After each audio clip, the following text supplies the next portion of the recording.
All right, guys, welcome back to a CFI lesson, Fundamentals of Instruction. Today we're going to be talking about the laws and principles of learning. If you guys want, I'll put up here on the top right probably a playlist that I have of some other FOI videos. So if you haven't met me yet, my name is Forrest Munnin. I'm 4 days away from a CFI check ride, and I'd like to start off by introducing you guys to the source that I'm using, which is studysoaring.stll, so where you can find the link right here. And I'm also going to be using handy dandy Microsoft Paint coming in clutch lately. I really like it personally. It's really helping me kind of lay out my lessons here. Another lesson, or correction, another helpful aid is the acronym, which is Reaper, however you want to pronounce it. And the first one that we have in our acronym is readiness. I'll read this off to you guys. If students have a strong purpose, a clear objective, and a definite reason for learning something, they make more progress than if they lack motivation. Readiness implies a degree of single-mindedness and eagerness. You can literally summarize this as just the student is ready to learn. They are willing to learn and they are eager to learn. That doesn't mean they have to be excited to learn. That doesn't mean they have to wake up every morning and be like, yippee, airspace. That just means that they have to be willing to learn. Okay, so you are ready to learn. The next one is the principle of exercise that states that those things that most often are repeated are best remembered. The instructor must provide opportunities for students to practice and at the same time make sure that this process is directed towards a goal. So what is our goal? Our goal is a check ride, okay? So you are repeating power off stalls and steep turns over and over again because we want to essentially build that muscle, okay? You can literally, like, this principle exercise, which I'm pretty sure I stated, right? You can see it here. Is exercise, well, what is happening every time we're working out in the gym? Some of you guys, you need to get in there because pilots, they have one of two physiques. They're either morbidly obese or they're toothpicks. Okay, all right, so exercise. Every time we go into the gym, we're tearing muscles, right? What is happening every time we're tearing a muscle? It repairs and it comes back stronger.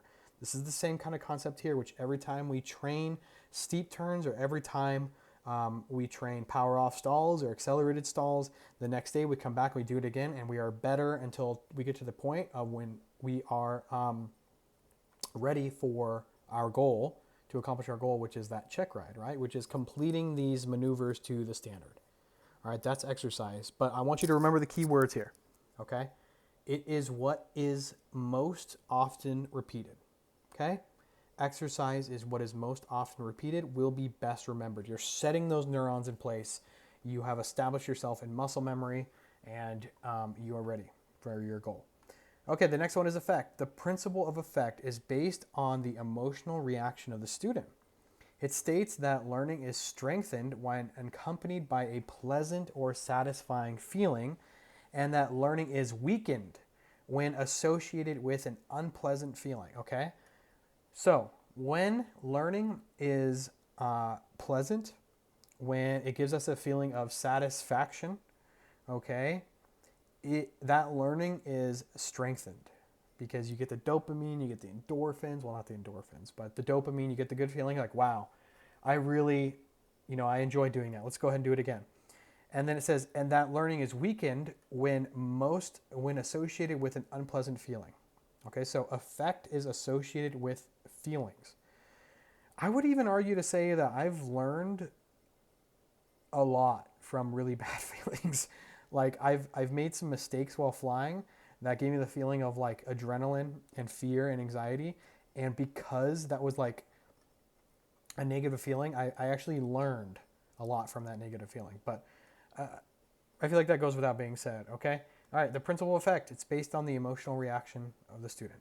Primacy. This is arguably one of the most important principles of learning because it's, in my opinion, one of the most powerful and one of the most notable. Primacy, the state of being first, often creates a strong, almost unshakable impression. For the instructor, this means that what is being taught must be right the first time. What does that mean? It means that what you are taught the first time for like steep turns or a power off stall. Let's say, let me give you a more practical example. Let me tell you that your first instructor tells you, hey, when you do a power off stall, I want you to pull power back to 2100. Okay, that's wrong because that's a really high power setting, and that just doesn't make sense for going into a power off configuration. But your instructor tells you, hey, when you do power off, I want you to start off by pulling power to 2100. Okay. The right answer is 1500. So then you go to your next instructor and you might get away with that for a little bit. It's a little difficult, but you might get away with it. You do that for months, okay, or even weeks. You go to your next instructor, okay, because your last one clearly wasn't working out very well. And your new instructor tells you 1500 power, this is why. You're like, oh, okay, that makes sense. That's not how I was doing it. And now, because of primacy, like you learned it wrong first, it's really difficult to rewire your brain because primacy is so strong that now you're like, oh, wait, I keep doing 21. Why do I keep doing, I know it's 15. Why do I keep doing 21? That's the rule of primacy. So teach them right the first time. We can't do that as instructors. We make mistakes, especially when we're new, right? Sorry, but you first couple of students are kind of like guinea pigs. That's what another CFI told me too. And I was like, oh my God, that's so true. Okay, so primacy means that what is being taught must be right the first time. Okay, the principle of intensity implies that a student will learn more from the real thing than the substitute. So you can compare this to the simulator versus like Microsoft Flight Simulator compared to actually flying. What do you have in Microsoft Flight Simulator? Yeah, you can fly around, you can bank, all the controls are pretty much the same, but what are you missing out on? You're missing out on like gravity, right? The feeling of pulling back in your seat, feeling those G-forces when you pull up and go into a climb, the feeling of turbulence, right? The feeling of a hard landing and a soft landing.